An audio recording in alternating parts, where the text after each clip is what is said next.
Effective immediately, your equity position will be reevaluated. The words came from Marcus Holbrook, our board chair, and they hung in the air like a death sentence. I stood at the entrance to the conference room, my hand still on the door handle, completely frozen. This wasn't a scheduled meeting. Nobody had sent me an agenda. I'd been summoned 15 minutes ago by Marcus's assistant with a vague text, "Board needs you in conference room A." Now? The room was packed. 8 board members sat along one side of the mahogany table, their faces carefully neutral. On the other side sat 4 lawyers I'd never seen before, expensive suits and leather briefcases spread before them like weapons. My usual seat, third from the head, had been deliberately left empty, but not for me. A stack of documents sat there instead, bound with those brass fasteners that lawyers love. "I'm sorry, what?" I managed to say, my voice steadier than I felt. Marcus didn't even look at me. He slid a document across the table toward the empty space, where I apparently wasn't welcome to sit. "Please review Section 12. Your founding shares are subject to a sunset clause we are now exercising." The heat started at my collar and climbed toward my face. Not from fear. From the audacity of what they were doing. Publicly. Coldly. Like I was a problem they'd finally decided to solve. I didn't move toward the document. Instead, I studied the room, looking for allies and finding none. Patricia Wells, our CFO and the person I'd mentored for 3 years, wouldn't meet my eyes. She examined her notepad like it contained state secrets. Kenneth Albright, who I'd personally recruited to the board after his tech startup sold for $40 million, adjusted his tie and stared at the wall. Only Vincent Crane, the youngest board member at 32, had the decency to look uncomfortable. He shifted in his seat, his jaw tight. But it was Derek Hammond who caught my attention. Our newest board member, brought in 6 months ago when we raised our Series C funding, wore the faintest smile. Not quite a smirk, but close enough. His eyes met mine with something that looked like satisfaction, like he'd been waiting for this moment and was savoring it. That's when I knew. This wasn't a sudden decision. This had been planned. Probably for weeks. Maybe months. The lawyers, the documents, the coordinated silence, this was an ambush dressed up as corporate governance. "How long have you been planning this?" I asked, my voice cutting through the silence. Marcus finally looked at me. "This is simply a standard equity restructuring, Teresa. Nothing personal. Nothing personal. Right?" One of the lawyers, a woman with silver hair pulled into a severe bun, pushed the document closer. "Ms. Finn, if you'll just review the highlighted sections, you'll see this is all clearly outlined in the amended bylaws from last quarter." Amended bylaws. I'd read those bylaws. Every word. I'd even questioned some of the language at the time, but Marcus had assured me they were standard updates recommended by our legal counsel. "For growth protection," he'd said. "To make us more attractive to institutional investors." I'd trusted him. Stupid. The document was already highlighted in yellow, the important parts marked for my convenience. How thoughtful. I picked it up, scanning the dense legal language. My eyes caught on phrases designed to sound reasonable: equity optimization, founder transition planning, long-term stakeholder alignment. Corporate speak for, "We are taking your shares." Section 12 was the kill shot. It stated that founding shares could be reevaluated and redistributed if the board determined, by majority vote, that such actions served the greater interest of company stability. The vote had apparently already happened. I checked the date at the top of the document. Yesterday. They'd voted yesterday, without me present, to strip me of the shares I'd earned by bleeding for this company. This is fascinating, I said, setting the document down carefully. When exactly did this vote take place? Marcus cleared his throat. Yesterday evening. An emergency session was called to address time-sensitive governance matters. And I wasn't invited because the session specifically concerned your equity position. It would have been inappropriate for you to participate in decisions about your own compensation structure. He said it smoothly, like he'd practiced. Like it made perfect sense to exclude someone from a meeting that would determine their financial future. Patricia finally spoke, her voice quiet. Teresa, this isn't about your value to the company. It's about modernizing our cap table structure. You'll still maintain a significant position, just adjusted. Adjusted? From 32% ownership to what? I scanned the document again. 15%. They were cutting my stake in half, redistributing it to key stakeholders and future strategic hires. Derek Hammond's smile widened slightly. I'd bet my remaining shares he was one of those key stakeholders. You have 72 hours to sign, one of the lawyers added, pointing to a signature line at the bottom. After that, we'll need to proceed with alternative enforcement mechanisms. I almost laughed. They were giving me 3 days to surrender half my company voluntarily, or they'd force me out anyway. I need 5 minutes, I said.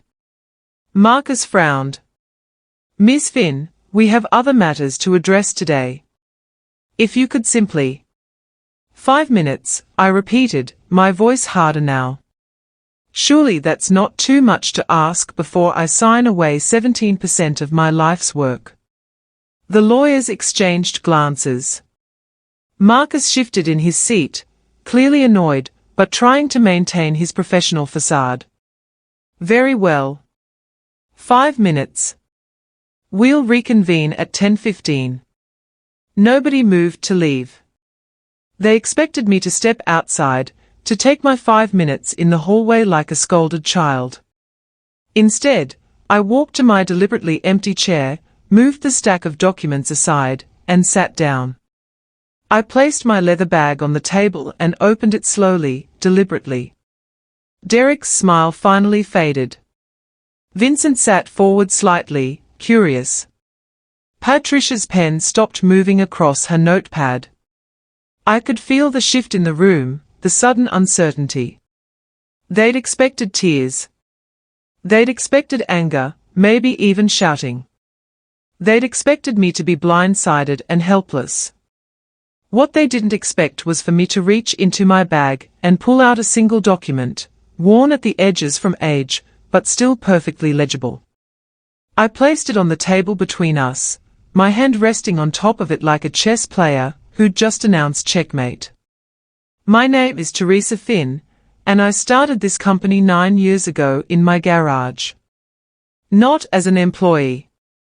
Not as a hired gun brought in to execute someone else's vision. I was the vision.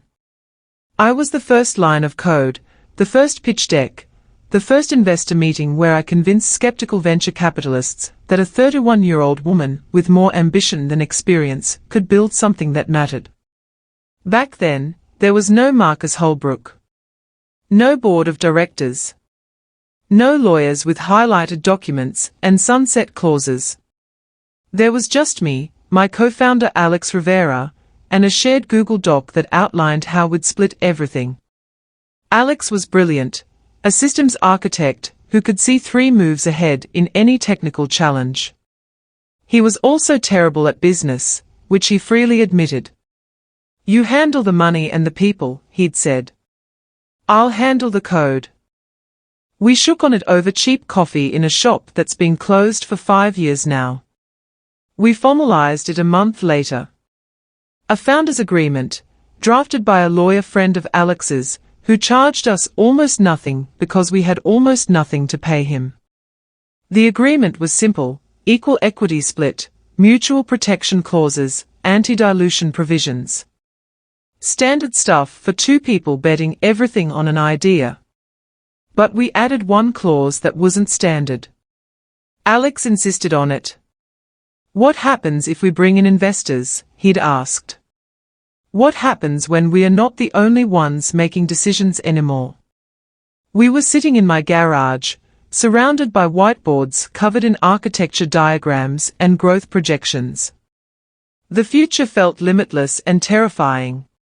Our lawyer friend, Harrison Webb, had leaned back in his folding chair. You add a protection clause. Something that prevents either founder from being removed or diluted without explicit consent. It's unusual, but not unheard of. Will investors go for it? I'd asked. If they want in badly enough, they'll accept reasonable founder protections. Just don't make it too aggressive or you'll scare them off. We'd settled on language that felt like a compromise.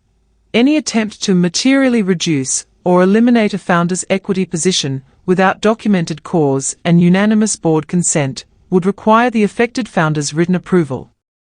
It seemed fair. It seemed obvious. Why would we ever give someone the power to steal what we'd built? Alex signed it. I signed it. Harrison notarized it and filed it with our corporate documents. Then we moved on to actually building the company, and the agreement sat in a filing cabinet, mostly forgotten. Until today. What is that? Marcus asked, eyeing the document under my hand. The original founders' agreement, I replied calmly. Signed and notarized 9 years ago, before we brought on our first investor. Before we had a board. Before any of the amended bylaws you're citing even existed. One of the lawyers, a younger man with wire-rimmed glasses, leaned forward. Ms. Finn, founders' agreements are typically superseded by updated corporate bylaws and shareholder agreements. Whatever protections you think you have are still binding, I interrupted, sliding the document toward him. Because nobody ever amended or nullified this specific agreement. It's still active. Still enforceable. And it contains a clause you're about to wish you'd known about. The lawyer picked it up, his eyes scanning quickly. His expression shifted from dismissive to focused. He flipped to the second page, then back to the first. His colleague, the silver-haired woman, leaned over to read along with him. I watched their faces carefully, timing my next words for maximum impact. Section 4, subsection C, I said helpfully. The anti-dilution and removal protection clause. Any attempt to reduce my equity position without my explicit written consent triggers an automatic audit of all board actions for the preceding 12 months, and temporarily freezes all major corporate decisions pending resolution. The room went completely silent. That can't be enforceable, Derek said, his voice tight. It's absolutely enforceable, the silver-haired lawyer replied quietly, still reading.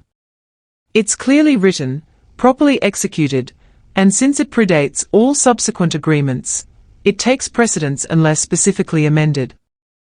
She looked up at Marcus. Did anyone review the original founder's documentation before drafting this restructuring proposal? Marcus's face had gone red. We were assured by counsel that standard equity restructuring procedures were followed. Standard procedures assume standard documentation. She set the agreement down carefully, like it might explode. This is not standard. This is a founder protection clause with teeth. A lot of teeth. Kenneth Albright spoke for the first time, his voice strained. What exactly does freezes all major corporate decisions mean? I answered before the lawyers could. It means no new funding rounds. No acquisitions. No executive appointments.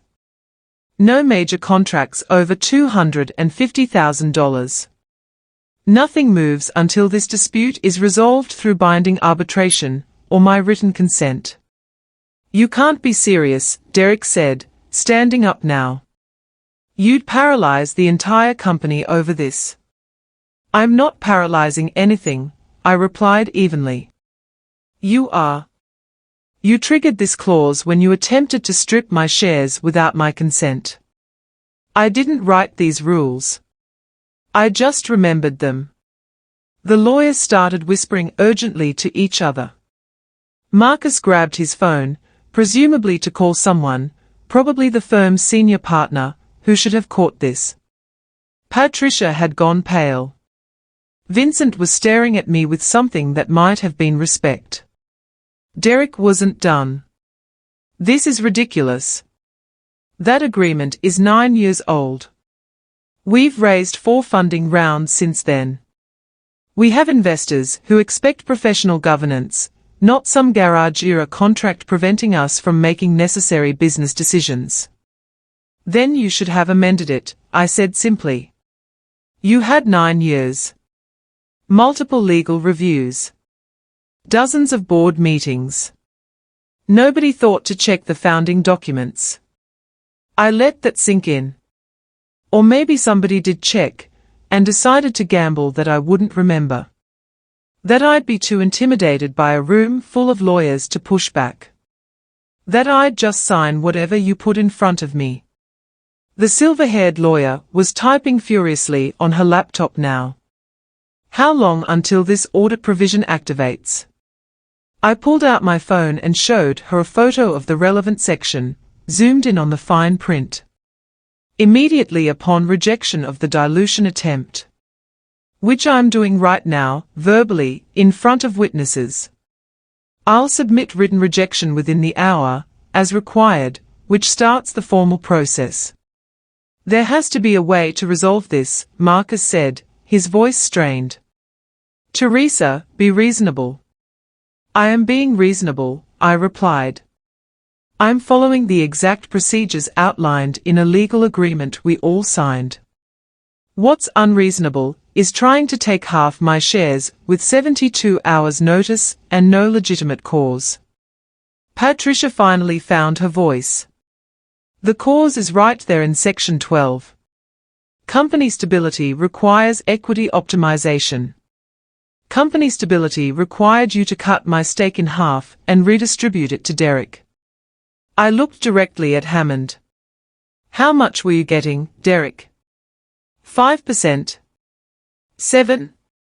Enough to make this worth orchestrating. I don't have to listen to baseless accusations, Derek snapped. Then leave, I said.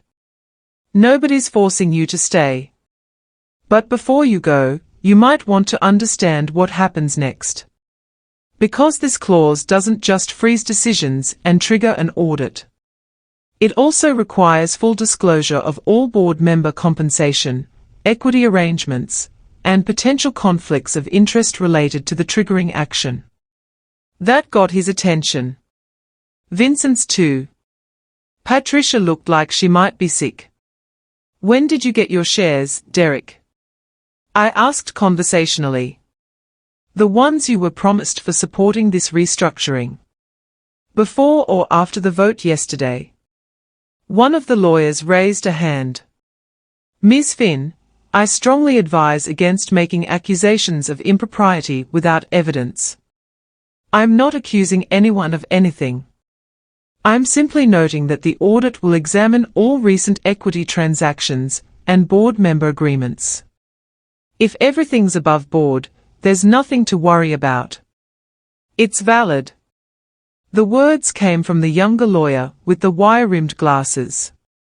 He'd been quiet since reading the founder's agreement, doing his own research on his laptop. Now he looked up at Marcus with an expression of professional regret. The agreement is valid, properly executed, and legally binding. The protection clause is unusually aggressive, but it's not illegal. And Ms. Finn is correct, since it predates all subsequent shareholder agreements, and was never explicitly amended or superseded in writing, it takes precedence. Marcus's phone buzzed. He glanced at it, typed something furiously, then set it down harder than necessary. How do we resolve this? You can't, I said. Not without my written consent to the equity reduction. Which I'm not giving. There has to be another option, Kenneth said. We can't just freeze the entire company because of a 9-year-old document. The silver-haired lawyer closed her laptop. Actually, legally speaking, you can. The company can continue normal operations, payroll, existing contracts, routine decisions. But any major strategic move requires unanimous board approval during the dispute period, which now includes Ms. Finn's approval regardless of her equity stake. How is that even possible? Derek demanded. She's one person on an 8-member board.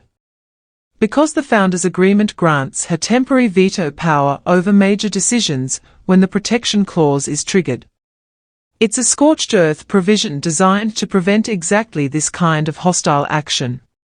I let them sit with that for a moment. The realization was spreading across the table like spilled water, soaking into everyone's understanding of how completely they'd miscalculated. They thought they had me cornered. They thought legal complexity and intimidation would be enough. They'd brought lawyers, prepared documents, coordinated their attack like a military operation. What they hadn't done was check whether I had any defenses they didn't know about. Marcus finally looked at me directly. What do you want, Teresa? I want what I earned, I said. I want the 32% equity that I built this company to deserve. I want recognition that you can't just erase founders when they become inconvenient. And I want accountability for whoever orchestrated this. If we withdraw the restructuring proposal, Patricia asked quietly, then the protection clause deactivates. The audit doesn't proceed. Things go back to normal. I paused. But I'll remember who was in this room. I'll remember who stayed silent when you tried to steal from me. And I'll remember who smiled. Derek's jaw clenched, but he said nothing. Vincent looked down at his hands. The lawyers had stopped taking notes, recognizing they were now witnessing something beyond their control. We need to discuss this privately, Marcus said.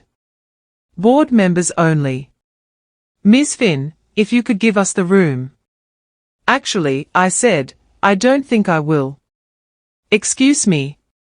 Marcus's voice rose slightly. You excluded me from the vote about my own equity. I'm not leaving another meeting where my future gets decided behind closed doors. I settled more firmly into my chair. Besides, the protection clause specifically states that any discussions about resolution must include the affected founder. So either I stay, or you are violating the agreement again and making this worse. The younger lawyer nodded reluctantly. She's right. Any meeting about resolving the dispute requires her presence. Marcus looked ready to argue, but the silver-haired lawyer touched his arm and shook her head slightly. The message was clear, you're already in deep enough. Fine, Marcus said through clenched teeth. Let's talk about resolution. The restructuring was proposed because our Series D investors are concerned about concentrated founder ownership. They want to see a more distributed cap table before committing $200 million in funding. Then you should have come to me first, I replied. We could have discussed options. Maybe a slow dilution over time. Maybe bringing in advisors who earn into equity. Maybe a dozen other solutions that don't involve cutting my stake in half overnight. We didn't think you'd be flexible, Derek said. You didn't ask. I looked around the table. You made assumptions, planned in secret, and tried to force my hand. You treated me like an obstacle instead of a partner. And now you're paying the price for that arrogance. Kenneth cleared his throat. If we formally withdraw the restructuring proposal and restore your full equity position, will you work with us on alternative solutions for the Series D concerns? Maybe, I said. depends on whether you're actually interested in solutions, or just trying to get out of the hole you dug. We're interested, Patricia said quickly. Too quickly. She was scared now, realizing how badly this could go for everyone. The Series D is critical for our expansion plans. If we lose it because of this dispute. You won't lose it because of this dispute, I interrupted. You'll lose it because you tried to cheat one of your founders and got caught. There's a difference. Marcus rubbed his temples. What would you need to see to feel comfortable working with us on this? First, full transparency. I want to see every communication about this restructuring. Every email, every text, every meeting note. I want to know exactly who knew what and when. Some of that might be privileged attorney-client communication, one of the lawyers started. Then get creative about redactions. But I'm not moving forward while wondering who else is planning to stab me in the back. I held Marcus's gaze. Second, Derek resigns from the board. What? Derek exploded. You can't be serious. I'm completely serious. You orchestrated this. I could see it the moment I walked in. This wasn't Marcus's style, too aggressive, too personal. But it's exactly your style. Derek's face had gone red. This is absurd. I've done nothing but try to help this company grow. You're threatened by new voices, new perspectives. I'm threatened by snakes, I cut him off. And you've been positioning yourself since day one. Subtle comments about founder privilege. Concerns about legacy leadership. Questions about whether the original team is really equipped for hypergrowth. I'd been cataloging his moves for months. You want my seat. You thought this was how you'd get it. That's a serious accusation, the silver-haired lawyer said carefully. Then let's make it serious. Let's do the full audit. Let's examine every equity promise made in the last 6 months, every private conversation about board composition, every. I stopped, watching Derek's expression. Unless you'd prefer to resign quietly, Derek. Save everyone the embarrassment of what we might find. The silence stretched. Derek looked at Marcus, who suddenly seemed very interested in his phone. He looked at Patricia, who wouldn't meet his eyes. Finally, he looked at the lawyers, who offered him nothing. I'll need to consult with my own legal counsel, Derek said stiffly. Of course you will. I turned to Marcus. Third condition, independent board review. Someone from outside evaluates our governance procedures and recommends reforms. We clearly have problems if this was able to happen. Agreed, Marcus said quickly. Probably hoping to move past the Derek situation. There's something else, the younger lawyer said, scrolling through something on his laptop. The protection clause has a secondary effect I don't think anyone noticed. What kind of secondary effect? Kenneth asked nervously. The audit provision isn't just about this specific equity dispute. It's about all board actions for the preceding 12 months related to governance and compensation. He looked up. That means every board decision, every executive hire, every equity grant, every major contract, all of it gets reviewed. Patricia's face went white. That's hundreds of decisions. 347, actually, I said. They all stared at me. I checked our board meeting minutes before coming here. You've been busy this past year. Lots of new initiatives. Lots of equity grants to key employees. Lots of interesting compensation arrangements. What are you implying? Marcus demanded. I'm not implying anything.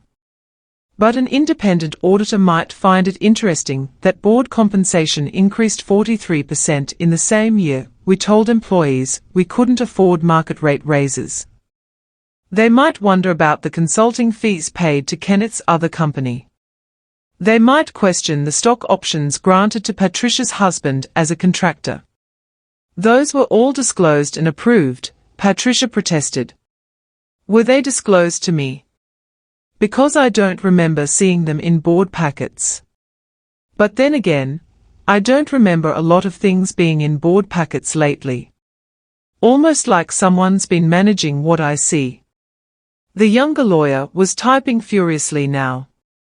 If there are undisclosed related party transactions, that's a governance violation. It would require immediate remediation and could expose the company to shareholder lawsuits. We disclosed everything appropriately, Marcus insisted, but his voice lacked conviction. Did you? I pulled out my phone and opened my email. Because I've been doing some research of my own.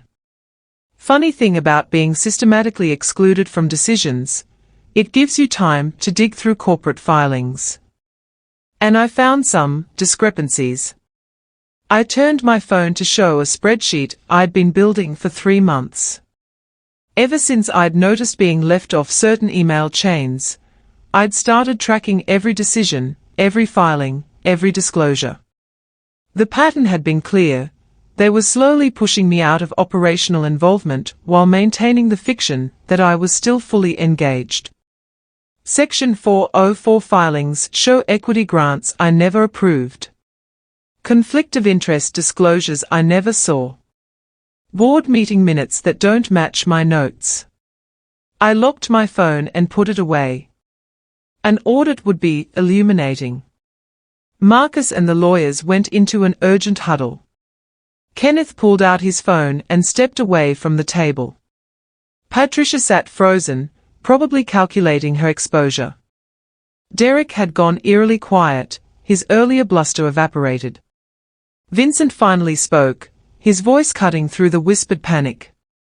This is insane. We are supposed to be building a company, not destroying each other. I agree, I said, looking at Vincent. He was the only one who hadn't participated in the conspiracy, as far as I could tell. But I didn't start this war. I just came prepared for it. How long have you known? Vincent asked. That they were planning something. 3 months. Since I was excluded from the strategic planning retreat.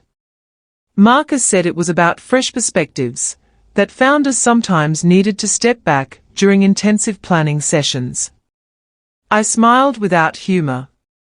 But I knew. You don't spend 9 years building something without developing instincts about when people are moving against you. And you just waited. Vincent looked impressed despite himself. I prepared. I documented. I reviewed every agreement we'd ever signed, every protection we'd ever built in. And I found this. I tapped the founder's agreement. Hidden in plain sight for 9 years. Nobody thought it mattered anymore.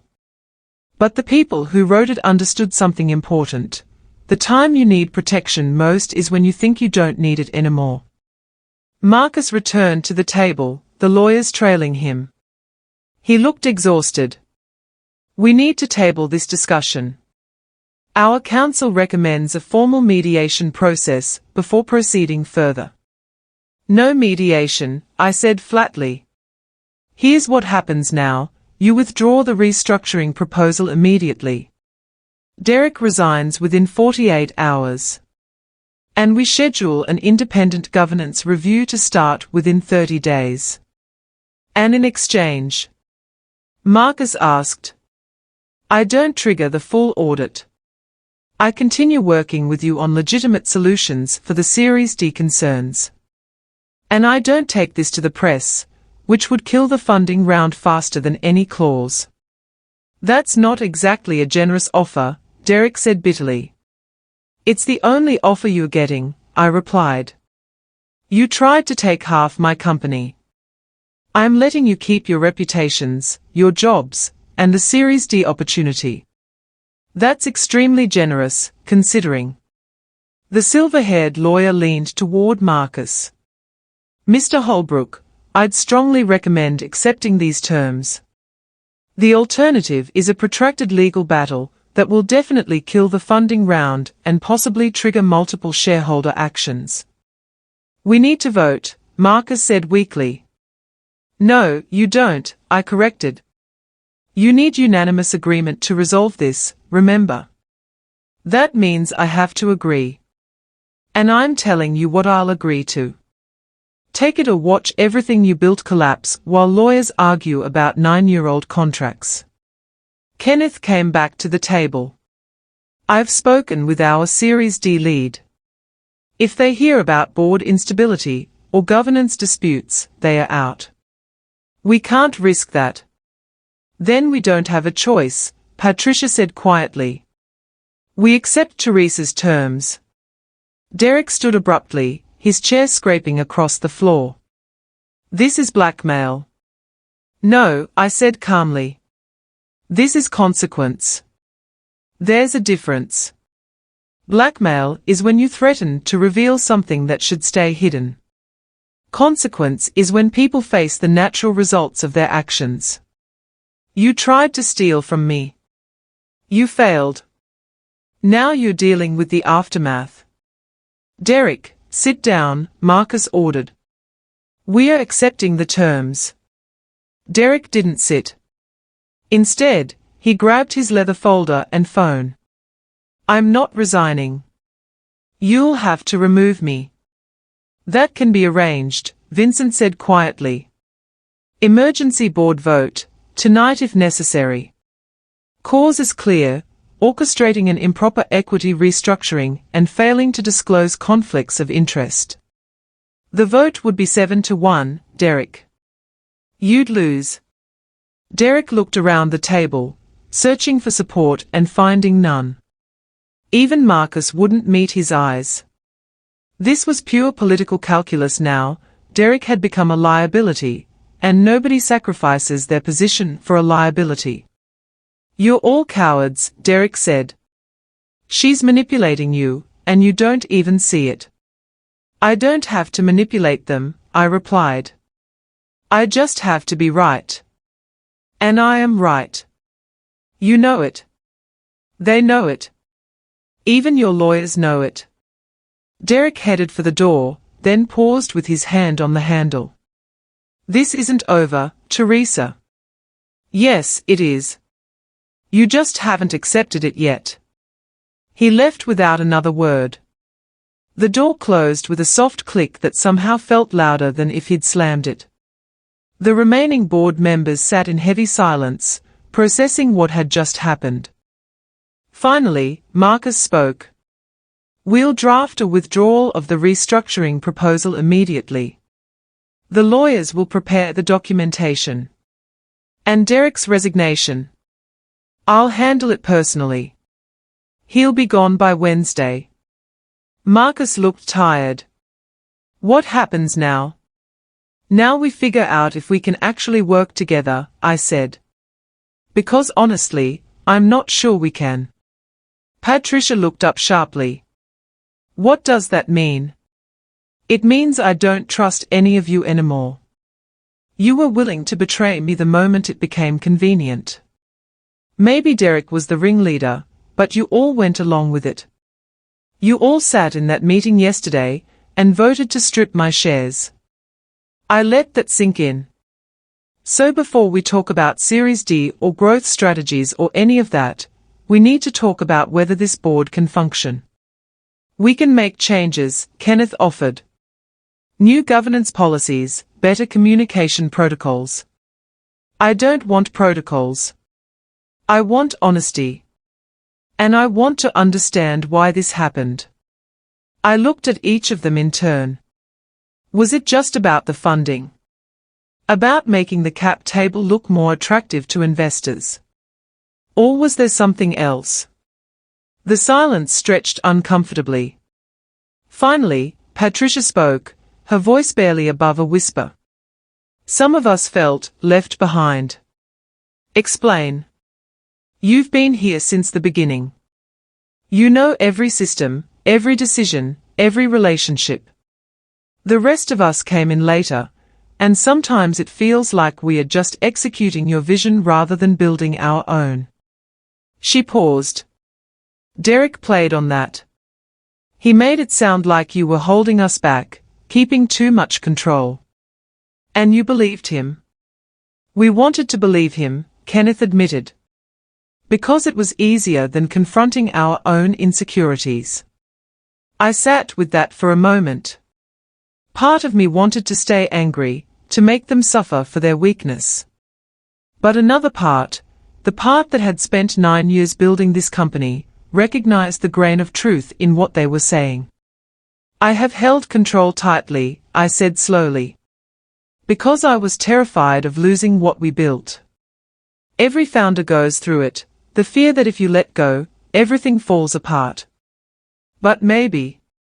I paused, choosing my words carefully. Maybe I held on too tight. Maybe I made you feel like employees instead of partners. You're not blaming yourself for this, Vincent said sharply. They tried to steal from you. Don't let them twist that into being your fault. I'm not. But if we are going to move forward, we need to understand all the factors that led here. Including mine. I looked at Marcus. Here's what I propose. We do the governance review, but we make it comprehensive. Not just about preventing future coups, but about building a board structure where everyone feels valued and heard. That's fair, Marcus said, relief evident in his voice. But, I continued, we also establish clear accountability measures. What happened today can never happen again. Not to me, not to anyone. We build in protections for all stakeholders, not just founders. The lawyers started taking notes. The younger one looked up. That's actually good governance. Most companies wait until after a crisis to implement these measures. You'd be ahead of the curve. Over the next 3 hours, we hammered out a framework. Derek's resignation would be announced as a mutual decision to pursue other opportunities. The restructuring proposal would be withdrawn with a statement about reaffirming our commitment to founder equity and governance best practices. The independent review would be positioned as a proactive measure to strengthen our board ahead of the Series D. Patricia suggested bringing in a governance consultant she knew, someone with experience in hypergrowth companies. Kenneth offered to lead the committee overseeing the review, recognizing he needed to rebuild trust. Vincent volunteered to draft new conflict of interest policies, using his legal background to create something enforceable, but not oppressive. And Marcus, to his credit, took responsibility. I should have come to you first, Teresa. I let Derek convince me that surprise was necessary, that you'd resist any change to your equity position. I was wrong. You were, I agreed. But you're here now, trying to fix it. That counts for something. As we wrapped up, the silver-haired lawyer approached me privately. That was impressive, she said quietly. Most people in your position would have gone for maximum damage. You showed restraint. I showed strategy, I corrected. Maximum damage would have felt good for about 5 minutes. Then I'd be presiding over the ruins of my company. This way, I keep what's mine and maybe build something stronger. She smiled. Still, not many people have the emotional control to do what you just did. They underestimated you. Everyone underestimates someone at some point, I said. The question is whether you are prepared when they do. I walked out of that conference room with my equity intact, my position secure, and my dignity restored. The founders' agreement went back into my bag, but I knew I'd never forget it again. Neither would they. Derek resigned Wednesday morning via email, surprisingly gracious in defeat. The press release went out Thursday. The governance review started the following Monday. And the Series D closed 6 weeks later, at a valuation 20% higher than initially projected. Apparently, investors like seeing a company that took governance seriously. 6 months after that board meeting, I stood on the same stage where we'd announced our Series C, this time announcing our Series D and introducing our new board structure. Patricia was beside me, now officially COO, her earlier betrayal converted into fierce loyalty. Vincent had taken Derek's seat, bringing fresh energy and genuine partnership. Marcus approached me after the presentation. I never asked, "Why didn't you tell me about the founders' agreement before?" When we were first talking about board composition or equity structures. Because I didn't need to, I said simply. A gun you never have to draw is still a gun. I knew it was there if I needed it. That was enough. And now? Now everyone knows it's there. Which means I'll probably never need to use it again. I smiled. They learned what happens when you try to take from me. That's a lesson that sticks. As I left the building that night, I thought about what I'd told the lawyer. Everyone underestimates someone eventually. The key is being ready. They thought I was just a founder who'd gotten lucky. They thought I was holding on to the past, afraid of the future. They thought I could be managed, minimized, and eventually removed. They were wrong about all of it. And that single contract, the one Alex and I signed in my garage 9 years ago, proved it. Not because it was complicated or clever, but because it was there. Because when we were young and uncertain and building something from nothing, we'd been wise enough to protect ourselves from our future. They thought power came from lawyers and board votes and carefully orchestrated ambushes. I learned it comes from reading what you sign, remembering what you built, and never assuming the room is smarter than you. That's the difference between surviving and winning. And I'd just won.